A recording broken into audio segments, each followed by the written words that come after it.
kita berikan sambutan kepada bakal calon presiden dari Koalisi Indonesia Maju, Prabowo Subianto. Prabowo Subianto. Pak Prabowo, selamat malam. Apa kabar Bapak? Alhamdulillah, baik. Ramai sekali ya Pak?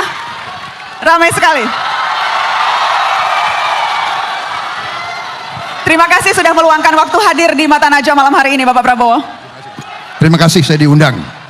Bapak sudah kali keberapa ini ke UGM? Ingat sudah sering atau masih bisa dihitung jari Pak? Ya lumayan, sudah berapa kali ke sini. Sudah berapa kali? Ya. Pak, yang jelas dua bakal calon presiden sebelum ini, itu keduanya adalah alumni UGM. Bapak tidak gentar kan? Tidak. Hah? Karena sebelumnya yang... Mereka alumni Gajah Mada. Saya alumni Akademi Militer yang dosen-dosennya dari Gajah Mada. Dosen-dosennya dari Gajah Mada dan banyak killer juga. Jadi aku dapat banyak merah dari dosen Gajah Mada ini. Oke. Jadi belum tentu yang alumni lebih tahu Medan ya? Karena prajurit mungkin bisa lebih membaca Medan atau gimana Pak Prabowo? Mbak Nana, saya tidak membaca, saya merasakan Medan. Wis. Jadi rasanya kok ini banyak yang bersahabat begitu. Yang jelas Pak Prabowo bicara dengan banyak kelompok masyarakat, ke petani, ke nelayan, ke kiai dan sebagainya. Apa bedanya kalau bicara dengan mahasiswa Pak? Saya kira ya mahasiswa yang paling berkepentingan karena masa depan milik mereka semua. Mereka yang berkepentingan lihat bangsa kita menjadi bangsa yang hebat, bangsa yang maju, bangsa yang makmur, bangsa yang adil. Itu kepentingan mereka, karena itu mereka sangat berkepentingan untuk mengikuti perkembangan. Baik, Pak Prabowo, kita akan mulai diskusi kita malam ini Pak. Saya akan mempersilahkan Bapak nanti untuk waktunya 10 menit untuk memaparkan apa gagasan-gagasan Anda sebagai bakal calon presiden Republik Indonesia. Kita akan dengarkan baca pres spill gagasan. Terima kasih atas undangan yang diberikan kepada saya. Bismillahirrahmanirrahim. Assalamualaikum warahmatullahi wabarakatuh. Salam sejahtera bagi kita sekalian. Shalom, Om Swastiastu, Namo Buddhaya. Salam kebajikan, selamat malam. Saudara-saudara sekalian, terima kasih undangan ini, kehormatan bagi saya. Saya sebetulnya mau agak protes. Gagasan besar untuk negara besar seperti Indonesia kok hanya dikasih 10 menit. Tapi saya berusaha untuk patuh, disiplin. Saudara-saudara, karena saudara-saudara akademisi, saya akan langsung saja ya bicara. Tetapi kita harus mulai selalu dari dasar pemikiran. Jadi yang saya beri judul, strategi saya, gagasan saya beri judul Strategi Transformasi Bangsa Menuju Indonesia Emas 2045. Karena intinya adalah semua institusi dunia, semua pakar mengambil kesimpulan bahwa semua indikator ekonomi Indonesia menunjukkan bahwa kita pada tahun 2045 akan menjadi negara keempat atau kelima termakmur di dunia. Kalau demikian, secara ringkas, kita harus tahu, ya, saya tidak akan mengulangi tujuan nasional, kita semua sudah mengerti tujuan nasional dari Undang-Undang Dasar 45, tapi kita langsung saja kepada target Indonesia Emas itu apa? Kalau kita bicara target Indonesia Emas, apa yang kita maksud? Yang kita maksud produksi nasional kita, produksi domestik bruto, apa yang disebut PDB kita, yang sekarang atau 2022 itu 1,3 triliun US dollar. Ya. Tahun ini 23 saya baru dapat laporan kita sudah mencapai 1,4 triliun. Target kita tahun 2045 adalah 9,8 triliun. Berapa kali lipat? Kemudian ranking kita sekarang 16 besar, kita menuju 5 besar. Income kita, penerimaan kita adalah 4.580, kita menuju 30.000 dolar Amerika per kapita. Ini masalahnya adalah per kapita. Saudara-saudara, untuk menjadi negara yang lompat, menjadi negara makmur, kita tidak mau jadi negara middle income. Kita mau jadi negara high income. Kita harus tumbuh minimal 6%, kalau bisa 7% tiap tahun. Itu adalah target. Saudara-saudara, apa yang sudah dicapai oleh Pak Jokowi, pemerintah ini adalah membangun suatu landasan yang solid. Kita sekarang dari 2014, produksi kita 890 miliar, sekarang sudah 1,3. Ya, dari neraca perdagangan yang minus 6 miliar, minus, sekarang kita surplus 54 miliar dolar lebih. Saudara, ini adalah keberhasilan yang patut kita syukuri. Kita masih belum puas, masih banyak merata, ya. Kita perlu ada pemerataan yang lebih adil, tapi ini capaian. Ini adalah fondasi solid. Saya langsung saja karena dibatasi oleh Mbak Nana, ya, 10 menit. Apa? Mencapai itu apa strategi kita? Saya dengan pakar-pakar, saya dibantu pakar-pakar, profesor-profesor yang terpintar, ada kurang lebih, sekarang ada kurang lebih 60 pakar, ya, di berbagai bidang, Ipolexus Budmil, dan terutama ekonomi. Kita merumuskan 17 program prioritas. 17. Yang pertama, kita harus mencapai swasembada pangan. Harus mencapai swasembada pangan. Dan saya yakin ini bisa. Kalau kita laksanakan dengan benar, kita bukan saja jadi swasembada, kita bisa jadi lumbung pangan dunia. Itu cita-cita. Kedua, kita harus berani memberantas kemiskinan. Kita harus berani dan kita mampu. Kita mampu menghilangkan kemiskinan di bumi Indonesia. Kemudian dalam rangka itu kita harus juga memberantas korupsi. Korupsi adalah penyakit yang akan menghambat kita dan harus kita selesaikan. Kita harus tingkatkan pelayanan kesehatan dan obat untuk rakyat. Kita harus kuatkan pertahanan negara. Kalau lemah, kita akan diinjek-injek dan dijajah kembali. Saudara-saudara, tidak ada yang lemah bisa survive. Kita harus mencapai swasembada air. Air menjadi komoditas strategik. Air menjadi komoditas strategik. PBB sudah meramalkan kita akan mengalami krisis air. Untuk itu, kita harus fokus kepada teknologi air dan sebagainya. Saya di Kementerian Pertahanan, ada Universitas Pertahanan di bawah pembinaan saya. Kita bentuk sekarang di Fakultas Teknik prodi khusus hidrologi, ilmu air kita bentuk, dan kita punya satgas air. Kita sudah mampu mencari air dengan tepat, kita drill air dan sudah produksi di mana-mana. Saudara-saudara sekalian, kita harus sempurnakan penyempurnaan keuangan negara. Sekarang kita harus lebih tingkatkan penerimaan dan cara penerimaan negara, keuangan negara. Kita harus menjamin ketersediaan pupuk, benih, dan pestisida langsung ke petani. Sekarang terlalu banyak perantara-perantara, ini kita harus sekarang jamin pupuk harus sampai ke petani. Kita harus lanjutkan hilirisasi dan industrialisasi, saudara-saudara sekalian. Kuncinya adalah ini yang akan mempercepat lompatan kita. Saudara-saudara sekalian, dengan hilirisasi, komunitas-komunitas kita sekarang di bawah kepemimpinan Presiden Joko Widodo, kita tidak mau komunitas kita, sumber alam kita diekspor, dijual murah ke bangsa lain. Kita tidak mau. Kita hentikan ekspor murah. Kita wajibkan mereka untuk melakukan pengolahan di Republik Indonesia. Saudara-saudara sekalian, dan ini membuat banyak negara asing tidak suka. Kita mau diboikot, tapi kita tidak gentar. Kalau tanpa hilirisasi, tidak mungkin kita menjadi negara makmur. Sebagai contoh, 1 kilang minyak di Jepang. 1 kilang minyak di Jepang, limbahnya diolah oleh 40 perusahaan. 40 perusahaan. Kemudian hasil 40 perusahaan itu digunakan oleh 40.000 pabrik, 40.000 perusahaan. Bayangkan, kalau kita punya pengolahan di Indonesia, nikel, smelter di Indonesia, boksit, semua smelter di Indonesia, semuanya, kita bisa bayangkan berapa ratus ribu pabrik, berapa ratus ribu perusahaan akan dibuat di Indonesia.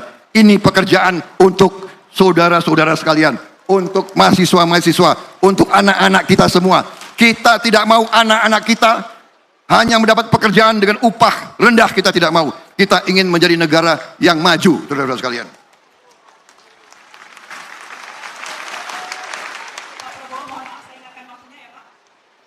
Ya sebentar lagi lah, Mbak Nana. Kalau gitu saya kasih bonus 1 menit ya Pak. Saya kasih bonus 1 menit. Rumah murah untuk masyarakat desa dan nelayan membutuhkan. Pemberantasan narkoba. Melanjutkan pemerataan ekonomi. Penguatan UMKM. Pembangunan IKN sebagai pemerataan.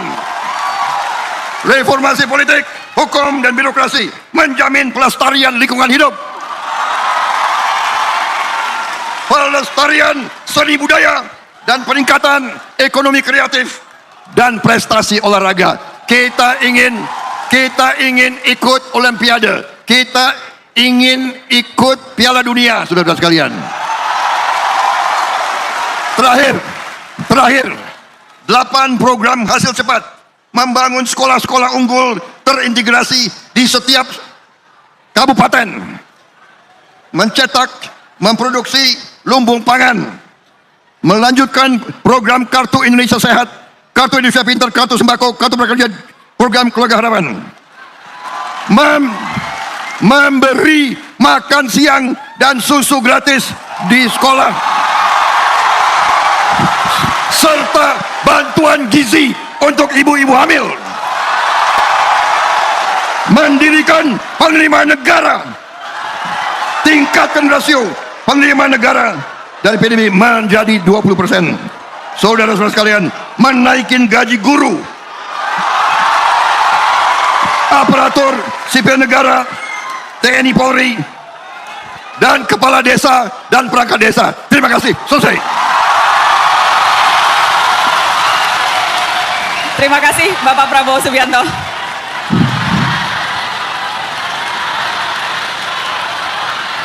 Silakan Bapak.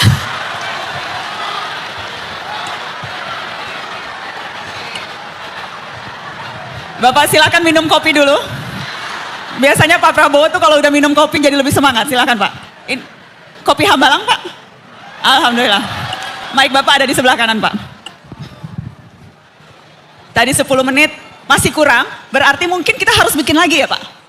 Mungkin UGM atau kampus lain harus mengundang lagi Pak Prabowo karena 10 menit masih kurang katanya untuk pemaparan. Tapi yang jelas bisa kita pertajam di sini Pak. Kalau saya bicara ini, saya bisa bicara 3 jam. Tapi saya tidak tahu mahasiswa tahan nggak duduk 3 jam itu. Tahan. Kalau begitu lain kali kita bikin 3 jam, tapi yang lain-lainnya juga perlu 3 jam, biar semuanya sama rata. Terserah ya Pak. Terima kasih Pak Prabowo, nanti saya yang atur. Bapak, sebelum masuk ke dialog lebih jauh, saya ingatkan lagi teman-teman, diisi slidonya, apa topik yang ingin teman-teman bahas dengan bakal calon Presiden Prabowo Subianto, dan nanti yang urutan teratas akan saya tanyakan ke Pak Prabowo. Tapi sebelum itu Pak, saya mau tanya informasi yang rame beredar Pak, hari ini. Saya mau konfirmasi langsung ke Bapak. Katanya dalam rapat kabinet, Pak Prabowo sempat emosional, kemudian menampar dan mencekik Wakil Menteri Pertahanan Harfiq Hasnul Kolbi. Itu informasi yang ramai beredar hari ini Pak. Saya juga kaget. Jadi itu jelas itu tidak benar ya. Tidak pernah ada rapat seperti itu. Saya juga jarang berhubungan dengan Wakil Menteri Pertanian, mungkin saya pernah ketemu sekali sepintas. Saya urusannya selalu, kan saya menteri.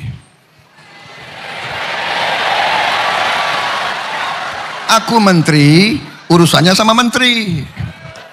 Jadi pertemuan saya sama Pak Yassin Limpo, hubungan saya sangat baik. Saya tidak ngerti ya, ini ulah-ulah macam apa ya. Lucu, ya saya. Apa kira-kira tujuan kalau Pak Prabowo menebak-nebak tujuannya membuat rumor seperti itu? Pak Prabowo emosional, menampar, bahkan mencekik di rapat kabinet disebutnya. Tapi saya dulu di fitnah lebih gawat lagi, Pak.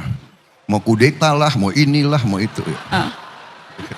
Sedikit-sedikit mau berontak, nggak tahu muka saya muka kudeta kali ya. Jadi ini koreksi kita ya. Ini adik-adik mahasiswa, aku manggilnya adik-adik ya. Nggak enak kalau manggil, pantasnya kalian tuh anak-anakku. Tapi nggak, nanti rasanya tua banget nggak ya, udah. Adik-adikku, adik-adik mahasiswa, nanti kalian akan ambil alih negara ini. Ini negara masa depan kalian punya. Kalau jadi pemimpin jangan seperti itu, nggak usah, ya kan? Baik-baik aja. Demokrasi itu harus baik-baik. Ya ini adu gagasan, hanya jangan 10 menit, tapi oke lah. Ya kan? Pak, jadi Pak Prabowo tidak akan menelusuri siapa yang menyebarkan rumor atau kemudian bahkan menempuh jalur hukum terkait itu atau seperti apa, Pak? Saya begini, dari dulu saya punya guru-guru yang mengatakan kepada saya, Prabowo, kalau kau difitnah, ya kan, itu tandanya kau diperhitungkan. Ya. Dan biasanya fitnah yang semakin kejam itu membalik kepada orang yang menyebarkan fitnah. Jadi saya nggak pernah urus, saya serahkan kepada yang di atas saja. Mudah-mudahan yang lontarkan itu ya sadar ya, nggak usah lah diterus-teruskan budaya kayak itu. Itu memalukan itu, benar nggak ya? Oke, jadi Anda akan menutup buku menganggap itu sudah biarkan? Ya. Baik, kalau gitu saya juga move on ke pertanyaan lain Pak, karena Anda kayaknya cuek menanggapi fitnah Saya nggak itu. cuek, tapi ya masalah bangsa kita terlalu banyak, terlalu besar, dan ya udah. Nggak Baik. benar itu ya. Pak Prabowo, saya ingin mulai dengan meminta klarifikasi lagi Pak. Di statement Bapak menyikapi politik uang. Jadi Anda sempat bilang, kalau ada yang mau bagi-bagi uang, terima saja. Itu juga uang dari rakyat kok. Kalau dibagi, terima saja. Tapi ikuti kata hatimu, pilih yang kau yakin akan berbuat terbaik untuk bangsa dan anak-anak. Saya mau mengklarifikasi Pak, apakah itu artinya Anda mewajarkan politik uang Pak Prabowo? Oh, sama sekali tidak. Anda harus tahu maksud saya, tidak boleh ada politik uang. Tapi kenyataannya kan, orang yang istilahnya menghalalkan segala cara, akan melakukan. Nah ini kita harus mendidik rakyat untuk tidak terpengaruh. Kalau dia mau bagi-bagi uang, ya kan, terima aja, tapi jangan ikuti. Berarti akan patah sendiri, lama-lama nggak mau dibagi lagi. Itu maksud saya. Ya. Pak, Pendidikan politik. Tetapi apakah itu artinya pendidikan politiknya justru tidak tepat? Karena kalau pendidikan politik, rakyat disampaikan, kalau ada yang bagi uang, jangan diterima uangnya. Oh, sebaiknya jangan diterima. Tapi kalau banyak rakyat kita yang sangat sulit hidupnya, ya kan, dia yang penting dia tidak terpengaruh. Jangan dia terpengaruh, itu akan patah, benar nggak? Maksudnya itu beri uang kan untuk membeli dukungan, membeli kesetiaan, itu kan sama dengan menyogok. Nah, kalau dikasih uang tapi tidak mau diikuti, ya patah tujuannya. Karena begini Pak, yang sempat ramai juga, salah satu ketua umum Partai Koalisi Indonesia Maju, itu bagi-bagi uang 50.000 ke nelayan Pak. Siapa yang Anda maksud? Yang saya maksud adalah Zulkifli Hasan, ketua umum PAN Pak. Ya, Apa? tapi Pak Zulkifli tidak nyapres, tidak nyagup, tidak nyalek, tidak nyabut. Dia tidak mau jadi kepala desa pun. Jadi dia orang yang suka sedekah. Pak Prabowo, tetapi Saya kenal Pak Zulkifli Hasan. Pak, tapi Dia di Lampung membangun sekolah unggulan. Sekolah unggulan yang dia bangun dengan uang dia sendiri. Dia seorang pengusaha. Sebelum masuk politik dia pengusaha. Pak Prabowo. Dia berpihak kepada rakyat. Dia suka sedekah. Dan dia sekali lagi tidak nyalek, tidak nyagup, tidak nyabut, tidak menjadi wali kota, tidak mau jadi presiden. Tapi dia ketua umum partai, Pak Prabowo, tapi dia ketua umum partai yang mau partainya dipilih Pak. Menggunakan atribut atau warna yang menyerupai PAN. Pak, sebentar, pertanyaan saya Pak, apakah itu artinya Anda mau bilang tidak apa-apa terima uang PAN tapi jangan coblos PAN begitu? Karena kan tadi Anda katakan seperti itu Pak. Tunggu dong, kasih aku kesempatan menjawab. Silakan Bapak.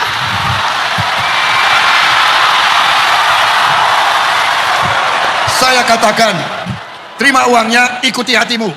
Kalau hatimu tidak suka PAN, jangan pilih. Jadi tetap Ikuti hatimu, ikuti hati nuranimu. Apa yang kurang jelas? tapi ya, apakah setidaknya Bapak sependapat bahwa politik uang itu salah satu yang membuat demokrasi di negeri ini tantangannya luar biasa dan biaya politiknya jadi luar biasa, Pak? Setuju. Setuju. Karena itu, di mana-mana saya bicara, mohon juga para pakar dari Fakultas Politik, Hukum, coba pikirkan, cari sistem yang memungkinkan sistem pemilihan pemimpin dan wakil kita tidak mahal. Mari kita belajar. Kalau kita belajar di negara-negara lain ya pemerintah yang banyak ambil alih biaya untuk politik. Kemudian sistemnya dibuat supaya tidak mahal. Ini yang saya inginkan, Saudara Ibu. Pak Prabowo, tadi dua bakal capres lainnya saya tunjukkan LHKPN mereka. Jadi saya juga ingin tunjukkan harta kekayaan Pak Prabowo. Kita lihat. Bakal calon presiden dari Koalisi Indonesia Maju, harta Prabowo Subianto tertinggi di antara baca pres yang lain, Pak. 2,04 triliun rupiah.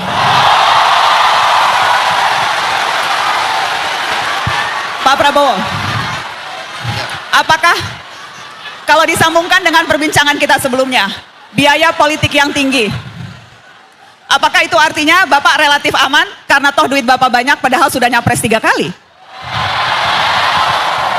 Mbak Nana, saya sudah jadi pengusaha 20 tahun lebih, ya. Dan kalau Anda mengerti bisnis, ada perbedaan antara aset yang dinilai, ya, tanah aset dinilai, ada nilainya, dan cash, uang yang bisa dipakai. Aset saya kalau dipelajari banyak aset, tapi juga yang tidak bersifat cash. Bahkan banyak aset saya, pabrik saya yang mandek karena saya tidak dapat kredit, karena saya tidak berkuasa 20 tahun. Mbak. Jadi Pak, saya punya karyawan ribuan, tidak saya PHK. Ya. Karena ya ini realita, saudara-saudara, ini realita. Ya. Jadi Pertanyaannya, Pak. saya tidak malu-malu, saya memang jadi pengusaha. Ya. Karena saya waktu pensiun saya waktu itu hanya 900.000 rupiah. Sekarang pensiun saya 4,8 juta rupiah. Jadi kalau saya tidak hidup. Pak Prabowo, saya tidak mempersoalkan Bapak kaya. Bagus jadi orang kaya menurut saya Pak Prabowo. Tapi lebih ke konteksnya tadi pertanyaannya Pak, apakah itu artinya tidak perlu terlalu bersusah payah mencari modal politik karena sudah ada kekayaan, Pak Prabowo bisa makan tabungan, atau apa strategi untuk pembiayaan politik kita yang sedemikian mahal seperti yang tadi Pak Prabowo sampaikan? Saya kira bukan aman ya, dalam arti yang saya katakan tadi, apakah umpamanya ya saya punya tanah yang sudah berapa puluh tahun, ya kan, tentunya nilainya tambah di atas kertas. Kalau saya butuh uang, saya mau jual, siapa yang mau beli? Belum tentu ada yang mau beli, ya kan? Tapi saya akui, dalam beberapa keadaan terjepit, saya hidupnya dari jual aset. Saya hidupnya. Kadang-kadang dan ini tidak saya anjurkan kepada semuanya, tapi kadang-kadang saya terpaksa.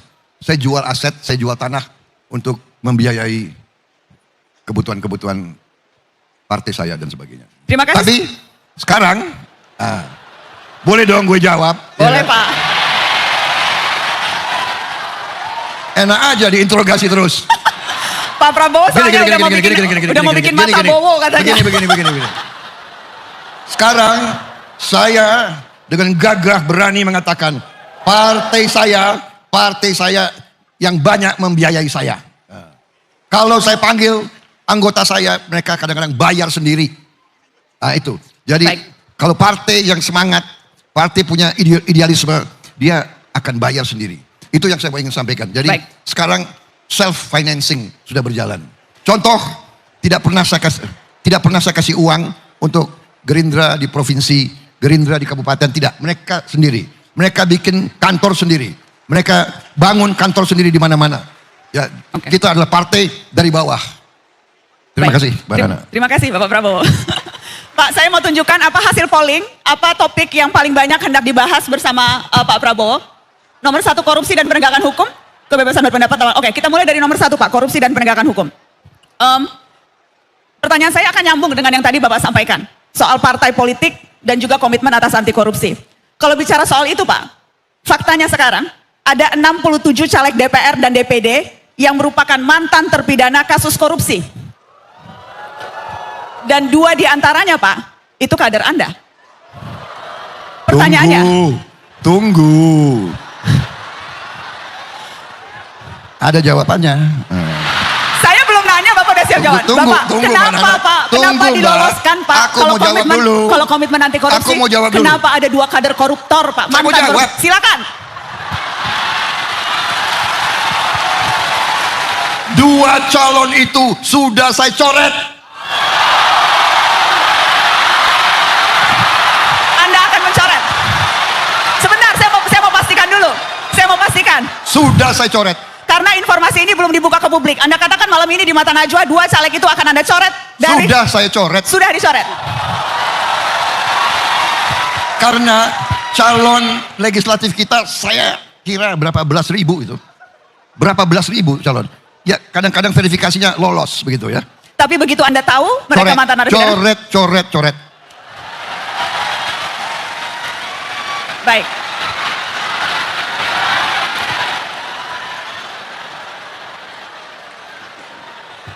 Yang juga menarik, kalau kita bicara soal korupsi Pak Prabowo, ada satu hal yang saya kerap ingat Anda sampaikan. Tidak ada toleransi untuk korupsi di Ya, Partai Anda Gerindra. menyampaikan itu. Tidak ada toleransi dan Anda juga sempat bilang hukuman seberat-beratnya untuk koruptor. Karenanya, saya ingin tahu, apa hukuman terberat versi Prabowo Subianto untuk koruptor, Pak? Jadi, menurut pendapat saya, apa yang sudah ada sekarang sudah cukup menjera. Bayangkan, orang yang korupsi, ya, disita hampir semua kekayaannya, dimiskinkan. Selain hukumannya cukup panjang, ada yang berapa puluh tahun dan sebagainya. Saya kira asal kita laksanakan dengan benar, ini cukup jera. Saya tahu maksud beberapa orang, maunya kan hukuman mati seperti di Tiongkok, ya kan? Ternyata orang kalau nekat, ya nekat aja. Di Tiongkok sudah ada hukuman mati, masih ada korupsi yang besar-besaran di sana. Jadi kalau menurut saya, cara mengatasi korupsi, kita harus mulai dengan sistemik, sistemnya dibuat. Ya. Jadi contoh, ya sekarang pemerintah sudah naikin gaji 8%. Menurut saya, setelah saya hitung kekayaan negara kita dan potensinya dan sebagainya, kita mampu menaikkan secara signifikan gaji hampir semua pejabat yang punya wewenang menentukan. Saya kira itu yang bisa kita lakukan. Ada beberapa contoh di negara-negara Afrika, pejabat-pejabat yang berhasil 5 tahun melaksanakan tugasnya, di ujungnya dikasih bonus yang cukup besar. Kemudian kalau kita lihat contoh di banyak negara, untuk pejabat-pejabat tertentu disiapkan rumah sakit, dia bisa berobat dengan baik, gratis. Disiapkan juga perumahan, dia pensiun, dia bisa punya rumah sendiri. Kemudian anak-anaknya bisa sekolah asal memenuhi persyaratan akademis. Jadi istilahnya dibagi kompensasi dalam bentuk pelayanan, in kind begitu. Nah, saya kira ini bisa banyak mengurangi korupsi. Ya. Pak Prabowo, bicara soal penegakan hukum dan aparatnya, penting juga untuk memastikan kelembagaan yang solid. Dan tadi saya berdiskusi soal isu KPK dan kepolisian dengan 2 bakal calon presiden yang lain. Karenanya saya juga ingin tahu pendapat Anda soal itu. Mulai dengan kepolisian, Pak. Apakah ada rencana Anda untuk mereformasi kepolisian? Saya kira semua institusi harus kita kaji. Yang mana kita rasakan kurang pas, ya kita perbaiki. Itu namanya reformasi. Reformasi hukum, reformasi institusi dan sebagainya. Saya kira yang paling penting adalah pengawasan diri, ya, otokritik atau auto pengawasan. Kita minta semua institusi membenahi diri dan itu harus dikendalikan oleh sistem yang kuat, dengan sistem audit, dengan BPK yang aktif, dengan BPKP yang aktif, dengan KPK yang aktif. Ini membuat jerat. Kalau kita lihat kepolisian sekarang, kita lihat beberapa jenderal-jenderal pun dihukum, jenderal-jenderal yang seolah berkuasa bisa dihukum. Ini juga terjadi di lingkungan komunitas pertahanan. Ada beberapa jenderal yang menyeleweng di lembaga-lembaga kita minta kejaksaan untuk usut. Kita berikan kejaksaan dan kalau tidak salah mereka sudah dihukum, mereka dalam penjara sekarang. Jadi saya termasuk yang undang BPKP, BPK, KPK dan kejaksaan untuk masuk ke lingkungan Kementerian Pertahanan dan TNI semuanya. Kalau bicara KPK, Pak Prabowo, apa penilaian Anda atas KPK hari-hari ini, Pak? Kalau kita lihat ya, di masyarakat, saya kira masyarakat masih menilai KPK sangat bermanfaat. Sangat bermanfaat, Pak. Atas dasar apa, Pak, penilaian itu? Karena misalnya sebagian pihak menilai justru independensinya menjadi tercederai karena beragam alasan. Salah satunya karena posisi KPK sebagai institusi ada di bawah eksekutif, kemudian juga menjadi PNS. Belum lagi kewenangan-kewenangan yang dimiliki KPK sekarang juga sudah tergerus lewat revisi Undang-Undang KPK. Apakah penilaian itu menurut Anda akan bisa membuat Anda berpikir untuk merevisi Undang-Undang KPK yang dinilai melemahkan KPK saat ini, Pak? Ya kita nanti akan kumpulkan stakeholder, pakar-pakar hukum dari berbagai sumber dan kita cari yang terbaik untuk bangsa. Kita harus cari yang terbaik untuk bangsa. Tapi sejauh ini Anda merasa KPK masih melakukan tugasnya dengan maksimal? Atau ada penilaian yang memang wajar kalau orang kecewa terhadap institusi ini? Saya kira ya kita ini membangun negara pasti banyak kita kecewa, pasti banyak yang kita tidak puas, ya kan? Saya kira itu wajar, ya kan? Dan memang benar bahwa harus ada pengawasan karena kekuasaan condong untuk membuat orang korup. Semakin kuat, semakin absolut kekuasaan, semakin condong orang berbuat korupsi yang absolut juga. Jadi harus kita awasi terus, harus kita cari upaya-upaya memperbaiki. Begitu. Baik, apa topik? Tapi yang penting jangan ada kesan ini tidak baik, bubarkan. Nah, itu jangan. Jadi tidak setuju dibubarkan ya, Pak? Baik, Pak Prabowo, tadi yang kedua, teman-teman ingin kita berdiskusi soal kebebasan berpendapat, Pak. Atau kebebasan berekspresi. Ini juga topik yang muncul di dua diskusi saya sebelumnya. Dan supaya fair, pertanyaan saya juga akan sama persis, Pak, yang saya tanyakan kedua bakal calon presiden sebelumnya. Saya ingin minta Pak Prabowo memberikan penilaian dari skala 1 sampai 10. Seberapa bebas kita bisa berpendapat hari-hari ini di negeri tercinta, Pak? Kalau saya rasanya ya kira-kira 1 sampai 10 mungkin 8 begitu. 8. Pendapat saya ya. Yang harus kita awasi kalau tadi ya penipuan, kebohongan, hoax, kebohongan publik, ya kan? Hate speech, maki-maki, menimbulkan kebencian antara suku, agama, ras ini rawan untuk kita ya. Tapi selebihnya saya lihat lumayan lah kita. Lumayan ya, Pak? Dibandingkan dengan beberapa negara tetangga kita ya. Dan tentunya penilaian itu bisa berbeda tergantung dari sudut pandang yang mana. Tapi saya ingin tanya kalau begitu spesifik soal ini, Pak. Soal pasal penghinaan terhadap presiden dan kekuasaan umum yang ada di KUHP. Yang kerap jadi pasal karet yang menjerat mereka yang mengkritik presiden atau mengkritik kekuasaan umum. Seberapa itu menurut Anda penting untuk dipertahankan? Itu sebetulnya belum berlaku pasalnya. Tetapi banyak yang bilang itu salah satu indikator yang akan membuat orang ragu kritik kepada presiden. Dan apakah ketika Anda menjabat sebagai presiden nanti, Anda akan menggunakan pasal itu kepada orang yang Anda rasa menyerang kehormatan Anda, Pak Prabowo? Kalau saya pribadi udah sering saya difitnah ya, jadi saya itu nggak terlalu menanggapi, saya pribadi. Tapi kalau kita lihat Pak Joko Widodo sendiri kan ada seorang intelektual yang mengatakan dia bodoh, tolol, dan sebagainya. Kan Pak Jokowi biasa-biasa aja, nggak nanggapi juga. Ya kan? Nggak ada beliau ngadu-ngadu ke hukum dan sebagainya. Ya jadi ini saya kira lumayan lah kita, lumayan. Dan Indonesia lumayan. Banyak negara tetangga kita menilai kebebasan kita sangat luar biasa. Ya, di negara sebelah, Anda harus tahu ya, di Singapura umpamanya ya, itu semua stasiun televisi, semua televisi itu milik pemerintah. Semua koran milik pemerintah. Jadi kalau nggak salah di Malaysia juga hampir semua koran besar dimiliki pemerintah, ya dan sebagainya. Satu lagi Pak. Jadi agak lumayan lah kita, Mbak Nana, lumayan gitu ya.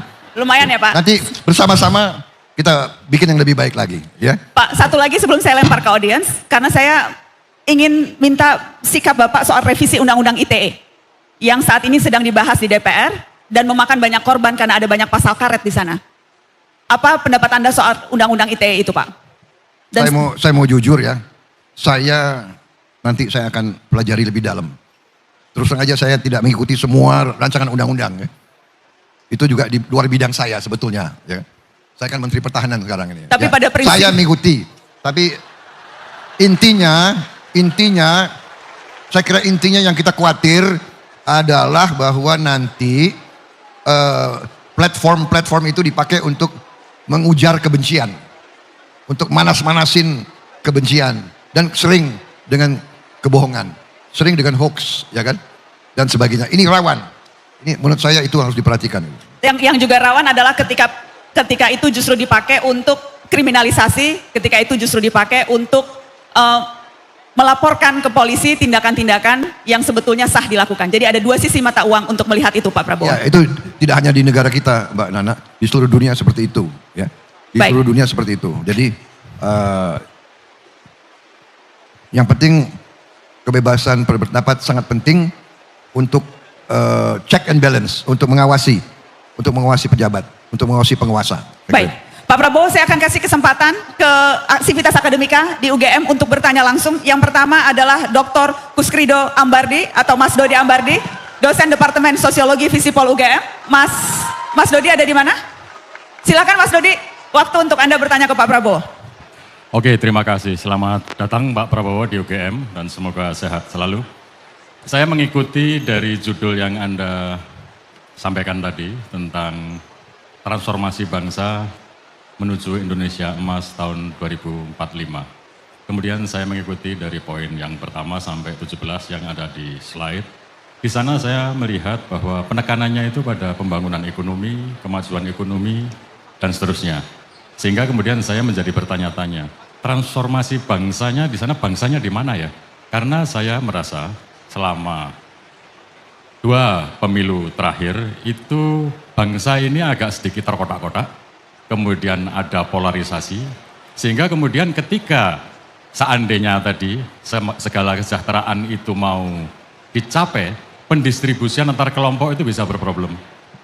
Nah, itu biasanya pengkotak-kotaan itu menimbulkan ketegangan sosial dan kemudian kadang-kadang pecah menjadi konflik. Dan itu siklusnya selalu muncul di setiap pemilu presiden. Baik. Nah, pertanyaan saya sekarang, kira-kira Pak Prabowo, bangsanya ini yang terkotak-kotak dan kemudian terpecah-pecah, itu agenda Pak Prabowo untuk menyelesaikan seperti apa? Dan saya berharap yang agak konkret Pak Prabowo. Nah, terima kasih. Terima kasih Mas Dodi. Baik, karena Bapak berdiri, saya juga berdiri jawabnya. Jadi, kalau menurut pendapat saya, dan pakar-pakar yang saya himpun, kunci daripada kesulitan bangsa adalah bahwa banyak di rakyat kita yang mengalami kemiskinan. Yang sulit mendapat pekerjaan, kalau dapat pekerjaan penghasilannya tidak cukup. Banyak anak-anak kita yang kurang gizi, ya. Saya baru dari Mua di Maluku. Saya disambut anak-anak SD. Saya tanya, umur kamu berapa? Saya mengira umurnya 4 tahun. Badannya begitu kecil. Dia menjawab, saya umurnya 9 tahun. Di sebelahnya, saya tanya, kamu umurnya berapa? Saya kira dia umur 5 tahun. Dia jawab 10 tahun. Jadi ini tidak bisa. Kita harus transformasi, kita harus hilangkan kurang gizi, kita harus hilangkan kemiskinan, kita harus mencapai negara yang kita inginkan, hilangkan korupsi dengan bagaimana? Dengan perbaikan gaji, perbaikan investasi dan sebagainya. Ini nanti menuju kepada apa yang Bapak cita-citakan.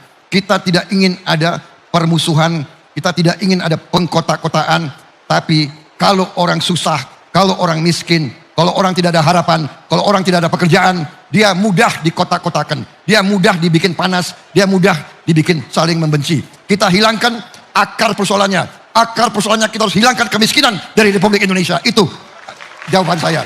Bukan masalah ekonomi atau masalah apa. Ini adalah masalah kebangsaan. Jadi tidak bisa anak-anak kita seperti ini. Dia akan kalah bersaing. Dia tidak bisa jadi apa-apa kalau kita tidak segera intervensi. Ini menurut saya, ini keyakinan saya. Dan saya percaya dengan semua yang kita lakukan, kita intervensi, kita nanti akan menuju masyarakat yang lebih tenang, lebih dewasa. Juga kita harus perbaiki pendidikan kita. Dengan pendidikan, dengan sekolah-sekolah yang bagus, guru-guru yang bagus, kita nanti mendidik generasi muda yang tidak mau dikotak-kotakkan. Itu jawaban saya. Terima kasih. Terima kasih Pak Prabowo. Saya akan langsung persilahkan ke Profesor Insinyur Siti Malkamah, MSc, PhD, IPU, Engineer, Akademisi UGM dari Sekolah Pasca Sarjana. Assalamualaikum Pak Prabowo. Ibu Prof Siti, ya silakan. Silakan Prof. Assalamualaikum Prof Siti, ya. Pak Prabowo. Tadi Bapak menyampaikan program prioritas 17. Ada swasembada, banyak hal ya Pak. Ada pangan, ada air, energi, kemudian hilirisasi. Nah, untuk mencapai itu tentu saja kita sangat membutuhkan research and development yang sangat kuat dan berkelanjutan. Kalau kita lihat di banyak negara yang maju, yang kemudian bisa melakukan berbagai swasembada dan sebagainya, itu kan dana risetnya itu sangat besar. Kemudian kerjasama antara institusi penelitian, perguruan tinggi, kemudian juga industri swasta, BUMN, UKM dan sebagainya, itu kan sangat baik. Nah, apa komitmen Bapak untuk bisa mewujudkan hal itu? Karena untuk mewujudkan itu kan memang butuh political will, dan itu kan tidak mudah. Sehingga semuanya itu yang kita butuhkan, kita tahu apa yang kita butuhkan, bisa kita buat, sehingga kita tidak perlu membeli. Sebetulnya kita bisa, karena seperti di UGM ini ada 20 fakultas dan sekolah, banyak sekali ilmuwan yang sangat berpotensi, tetapi penelitiannya itu mandek, tidak sampai ke hilir, karena ada masalah pendanaan, kemudian juga kalau hasil penelitiannya itu sudah ada, itu sulit sampai ke hilir, sampai ke produk. Saya kira itu mohon bisa konkret Pak, komitmen Bapak dan apa yang akan Bapak lakukan. Terima kasih. Terima kasih Prof Siti, silakan Pak. Terima kasih Profesor. Benar, Litbang kita harus kita lipat gandakan, sangat benar. Tapi ujungnya Ibu sendiri sudah mengatakan, kita butuh pendanaan. Berarti ujungnya ya uang. Jadi makanya saya sebut transformasi bangsa. Kita perlu menghimpun kekuatan ekonomi kita, uang harus dikumpulkan, sistem harus diperbaiki supaya ada uang untuk investasi di Litbang, di sekolah, di universitas dan sebagainya. Jadi ujung-ujungnya uang alat untuk kita kejar ketertinggalan. Sebagai contoh, sekarang ya penerimaan kita, penerimaan pemerintah sebagai rasio, sebagai persentase dari GDP kita. Hasil kita sebagai bangsa adalah tahun ini 1,4 triliun. Penerimaan pemerintah, ya pajak dengan non pajak, sekarang berada di sekitar 12%. 12 sampai 14%. Kalau ada slide ditayangkan. Kalau Vietnam itu 23%. Thailand itu 18%. Artinya kalau yang sekarang 14% kita sama dengan Vietnam, berarti dari katakanlah 14 sampai 23 nanti penerimaan kita bisa naik 9%. Katakanlah kita tidak mau terlalu optimistis, kita konservatif saja. Kalau naik sampai 20%, berarti dari 14 ke 20 adalah 6%. Kita hitung 6% dari 1,4 triliun. 10% adalah 140 miliar dolar tambahan. 5% adalah 70 miliar dolar. Berarti kalau kita naik 6%, mungkin kita sekarang bisa berada di 80 miliar dolar. Tambahan. 80 miliar dolar tambahan. Belum lagi kita bisa dari beberapa efisiensi dan beberapa prioritas. Sekarang hutang Indonesia dibandingkan rasio terhadap domestik bruto kita, PDB kita, sekarang adalah sekitar 39%. Salah satu terendah di dunia. Ya. India, kalau tidak salah 60%. Kita ini 40%. 39. Artinya banyak sekali yang kita bisa dapat. Inilah dengan uang yang lebih kita akan investasi yang lebih baik di bidang research and development. Tapi saya setuju research and development kunci bagi kita untuk take off. Contoh, saya sekarang ikut ada Universitas Pertahanan di bawah saya sebagai Menteri Pertahanan. Kita punya fakultas teknik. Kita punya ahli-ahli yang bisa menemukan air dengan teknologi geolistrik. Kita bisa ketemu air dengan akurasi yang sangat tinggi. Yang penyimpangannya hanya 5 meter. Ini kita sudah berhasil menemukan air di tempat-tempat yang susah. Di Pulau Moa, di Lombok, di Sumbawa, di Gunung Kidul. Di tempat yang nggak bisa dapat air, kita bisa ketemu air. Kita ketemu air. Tim kita, ini hasil litbang. Hasil litbang. Dan sekarang di Unhan, kita sedang uji coba teknologi air dari udara, juga mencari sungai-sungai di bawah tanah yang keluar di laut, dan desalinasi. Kita sudah bisa bikin desalinasi sendiri di Indonesia. Anak-anak kita sudah bisa. Memang masih mahal, tidak terlalu ekonomis. Jadi ini yang saya maksud, bahwa research and development benar ada. Saya yakin di universitas itu ada. Saya ke Universitas Ahmad Dahlan, ada profesor di situ yang bisa mengembangkan teknologi pertahanan yang luar biasa. Dia bisa bikin peluru kendali anti udara yang luar biasa. Di banyak-banyak fakultas ada seperti itu. Saya setuju. Memang harus dibantu. Anggaran litbang harus ditingkatkan. Caranya bagaimana? Transformasi bangsa, ekonomi kita harus benar-benar kita lanjutkan apa yang sudah dirintis oleh pemerintah pendahulu kita. Terima kasih. Terima kasih Pak Prabowo. Saya akan langsung kasih kesempatan ke mahasiswa perwakilan BEM, Gibran Muhammad Nur, yang juga mahasiswa Fakultas Peternakan UGM.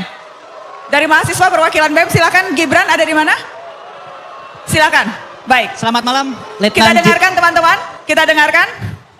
Selamat malam, Letnan Jenderal Prabowo Subianto. Di sebelah situ Pak Prabowo. Yang berbaju, boleh dada-dada Bran? Nah, namanya Gibran Pak. Tapi bukan Gibran Raka Buming Raka Pak. Ini Gibran Muhammad Nur. Terima kasih Pak Prabowo sudah berkenan hadir di tengah-tengah kita. Tentu Pak Prabowo sangat identik dan sangat dikenal oleh teman-teman mahasiswa, terutama aktivis. Seperti Nezar Patria, Budiman Sujatmiko, atau bahkan Ari Sujito. Saya ingin menanyakan dua hal Pak Prabowo. Yang pertama, saya penasaran dengan roadmap pendidikan seperti apa yang hendak Pak Prabowo berikan ketika Pak Prabowo berkuasa.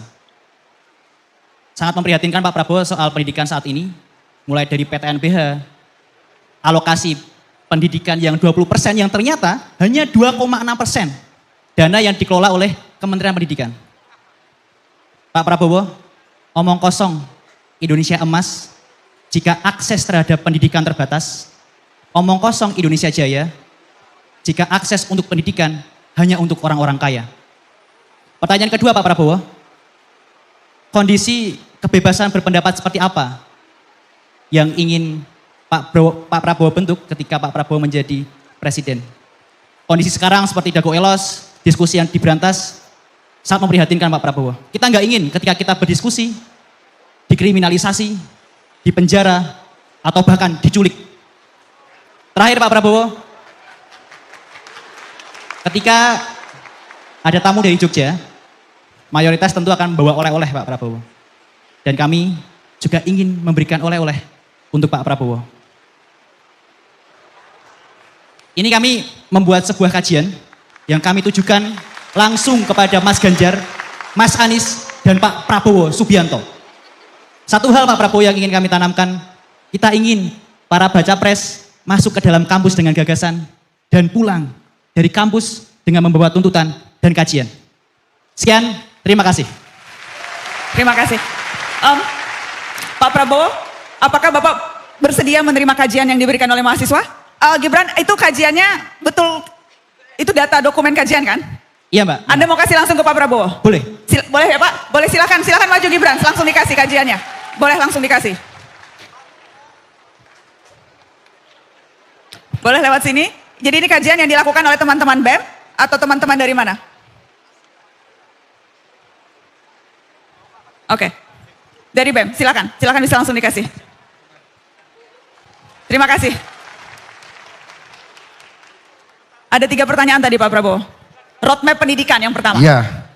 Jadi kalau pendidikan saya sangat sependapat, pendidikan adalah kunci dari pembangunan bangsa. Pendidikan adalah sangat kunci.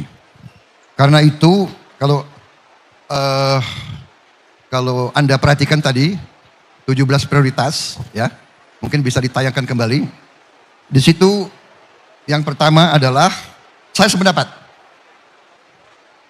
Pendidikan tidak boleh hanya orang kaya yang punya akses. Saya sangat sependapat. Dan karena itu saya dari dulu puluhan tahun saya menghanut filosofi ekonomi Pancasila, bukan ekonomi neolib, bukan ekonomi kapitalisme neoliberal. Anda cek semua tulisan saya, semua pidato saya 30 tahun, 25 tahun, 30 tahun, mungkin sebelum Anda lahir. Di mana justru ekonomi Pancasila adalah ekonomi, falsafah ekonomi yang dikembangkan di Universitas Gadjah Mada. Tokoh-tokohnya dulu adalah Profesor Mubiarto. Kemudian kalau dari UI, Profesor Sri Adi Swasono. Juga di sini mungkin masih ada Profesor Refrison. Ya, kemudian Ibu Henry Saparini. Ya. Jadi kita ini berbeda. Dengan paham ekonomi liberal, universitas negeri dibuat lebih sulit akses untuk orang miskin. Di Universitas Pertahanan, begitu saya masuk, saya bikin 4 fakultas baru S1 dan kita buka pendaftaran hanya dengan persyaratan akademis. Tidak ada rekomendasi, tidak ada anaknya siapa, bayar berapa. Anda boleh cek di Universitas Pertahanan, tidak ada uang pangkal, tidak ada apa-apa. Ini yang kita terapkan. Saya sangat setuju. Dan itu komitmen saya akan berjuang sekeras tenaga untuk semua universitas negeri dan sekolah negeri tidak boleh dipungut bayaran oleh siswa-siswanya. Itu masalahnya adalah masalah keyakinan ideologi. Saya percaya dengan Undang-Undang Dasar 1945. Di mana di situ pasal ekonomi yang menurut saya kunci daripada transformasi bangsa itu ada pasal 33. Di mana pasal 33 itu jelas perekonomian kita disusun atas dasar azas kekeluargaan. Kemudian juga dalam ayat 2-nya cabang-cabang produksi yang penting bagi negara dan yang menguasai hajat hidup orang banyak dikuasai oleh negara. Yang terakhir, bumi dan air dan kekayaan alam yang terkandung di dalamnya dikuasai oleh negara dan dipergunakan untuk sebesar-besar kemampuan rakyat, termasuk pendidikan. Jadi, dan kalau Anda lihat 17 program saya, coba dilihat, salah satu yang terpenting kalau dilihat dari segi pendidikan, roadmap yang Anda cari sangat jelas di situ, makan siang untuk semua anak Indonesia. Di sekolah, di pesantren, di sekolah swasta dan negeri, di usia dini. Karena dengan gizi yang baik, dia bisa menempuh pendidikan yang baik. Dia bisa belajar dengan baik. Dia tidak membebani orang tuanya. Orang tuanya tenang. Dia akan diberi makan dengan gizi. Kita akan hilangkan stunting. Kita akan hilangkan kurang gizi.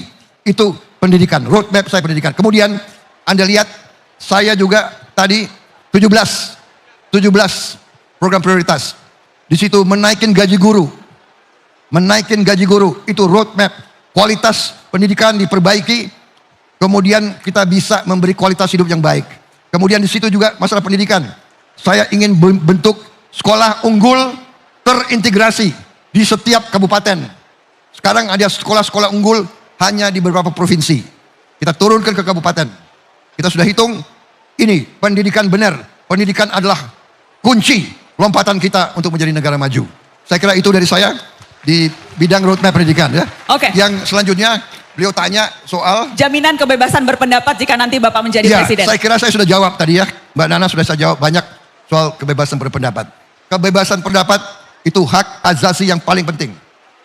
Tapi, itu tidak boleh dipakai untuk mengujar kebencian dan perpecahan. Tidak boleh. Tidak boleh menghina agama lain, suku lain, ras lain. Kebebasan berpendapat harus ada tanggung jawabnya. Kita harus hidup rukun. Kunci keberhasilan kita adalah Indonesia, terutama para pemimpinnya harus hidup rukun, harus bisa kerjasama. Tidak ada dalam sejarah manusia, Anda periksa, tidak ada kemakmuran tanpa perdamaian. Tidak ada kemakmuran tanpa kerjasama elit, kerjasama pemimpin. Saya kira itu jawaban saya. Dan yang ketiga, tadi menyerahkan kajian yang sudah kemudian diterima oleh yang Pak ketiga, Prabowo. terima kasih. Saya terima, akan saya pelajari, dan kita akan bersama-sama. Ini masa depan Anda, kita akan berbuat untuk Anda, saudara-saudara sekalian. Terima kasih. Baik, saya akan kasih kesempatan sekarang untuk audiens yang hadir. Baik. Saya ingin ke belakang mungkin. Saya ingin ke belakang. Mungkin ada perempuan, saya ingin ada mahasiswi. Baik. Yang paling belakang baju hitam berkacamata yang lagi dada-dada, silakan Adek ya, yang itu. Baik. Dan masih ada waktu nanti untuk satu lagi penanya mudah-mudahan. Ya, silakan.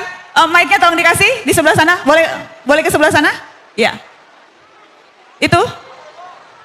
Silakan. Oke. Assalamualaikum warahmatullahi wabarakatuh. Waalaikumsalam. Singkat saja Mbak Nana, terima kasih sekali atas kesempatannya. Selamat malam juga untuk Pak Prabowo. Karena ini singkat, saya mau izin pantun juga, tapi terakhir karena ini singkat sekali. Namanya siapa Adek? Nama saya Salsa. Salsa dari? Salsa dari Museum Serat Holistik Kehidupan Susilawati Susmono. Jadi saya dari perwakilan museum. Perwakilan museum? Iya Pak. Oke, singkat saja ini. Pak Prabowo, sudah sejauh mana pembuktian Bapak pribadi soal Pancasila sebagai dasar negara, terutama sila pertama ketuhanan yang Maha Esa? Karena Pak Prabowo, tanpa membuktikan sila pertama yaitu hablum minallah, tidak mungkin Pak, tidak mungkin sila kedua hingga sila kelima yaitu hablum minannas dapat terwujud. Baik. Apalagi sekarang lagi rame mendirikan rumah ibadah buat agama-agama minoritas itu kian sulit, dan kaitan politik dengan agama selalu ricuh Pak. Baik. Itu saja dari saya, terima kasih banyak. Terima kasih, Pantunnya, hari Rabu, hari Raya Rindu. Hari Selasa, hari kita semua mendengar janji yang perlu jadi nyata. Terima kasih Ratna. Terima kasih Mbak Nana, Pak Terima Prabowo. kasih. Pak Prabowo, silakan dijawab tadi. Bagaimana perwujudan sila pertama Pancasila? Yang akan bisa... Jadi, ya, silakan Pak. saya kira ini sesuatu yang mendasar, jadi memang benar. Kalau Anda lihat ya tadi, bahkan program ekonomi pun saya dasarkan kepada Pancasila. Kalau Anda lihat prinsip pertama ya, di prinsip ekonomi saja kita taruh di situ bahwa ekonomi Pancasila yang pertama harus ekonomi yang religius. Ya. Jadi kemudian kalau kita lihat di berbagai kehidupan, bahkan di tentara, kalau kita lihat azas kepemimpinan, di tentara azas yang pertama adalah takwa. Ya. Jadi saya kira ini benar, kita harus junjung tinggi kebebasan beragama, menghormati ibadah, menghormati semua hak warga negara untuk menjalankan agama dengan sebaik-baiknya. Saya kira itu jawaban saya. Terima kasih. Pak Prabowo, saya ingin follow up sedikit dari yang tadi dikatakan soal bagaimana memastikan undang-undangnya sudah ada, hak beragama sudah ada, peraturan menterinya sudah ada, tapi dalam prakteknya kerap kali sulit untuk mendirikan rumah ibadah di negeri ini, Pak Prabowo. Dalam prakteknya harus ada sejumlah tanda tangan yang dikumpulkan dan kemudian terkadang nyangkut di aparat pemerintah desanya atau aparat pemerintah level tertentu. Jadi undang-undangnya sudah ada, hak fundamentalnya sudah ada, prakteknya masih sulit Pak. Ya, ini saya kira PR kita bersama ya. Kita tadi saya katakan setiap situasi, kondisi dan persoalan yang kita rasakan sekarang belum bagus, kita harus perbaiki. Untuk itu, marilah kita lakukan tahap demi tahap. Kita kumpulkan para tokoh, kita kumpulkan para pakar, kita kumpulkan stakeholder, dan kita cari jalan yang terbaik.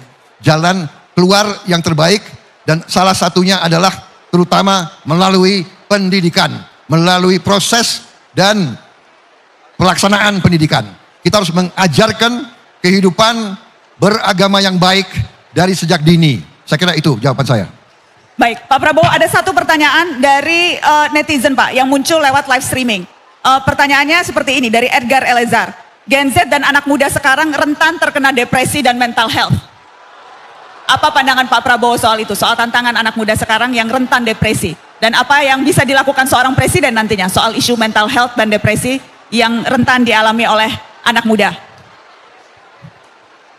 Kembali, saya selalu kembali keyakinan saya, akar masalah adalah pendidikan. Dari usia dini dan seterusnya. Iklimnya, kualitasnya, guru-gurunya, terutama gizinya. Gizinya bagus, anak-anak kuat, tahan fisik, tahan mental, insya Allah depresi akan berkurang, kalau bisa depresi hilang. Baik. Saudara-saudara, adik-adikku, masa depan Anda percayalah gemilang. Gemilang. Luar biasa kekayaan kita. Anda harus gembira. Tidak usah depresi. Gembira. Gembira menyongsong masa depan. Terima kasih. Pak Prabowo, ini sudah di ujung dialog kita malam ini Pak. Dan seperti... Kalau bisa saya seumur kalian, saya lebih gembira lagi. Apa yang Bapak ingat waktu lagi umur-umur segini Pak? Semangat. Semangat. Gembira terus waktu itu Bapak? Gembira terus? Semangat. Karena ini nyambung dengan pertanyaan penutup Pak. Jadi saya ingin minta Bapak Prabowo untuk refleksi. Refleksi atas perjalanan hidup selama ini. Dan apa bayangan yang akan bisa dijadikan pegangan Pak Prabowo. Ketika akan, ini cerminnya Pak. Ini cermin. Jadi kalau refleksi itu kami ibaratkan cermin yang saya minta Pak Prabowo. Pak belum selesai Bapak.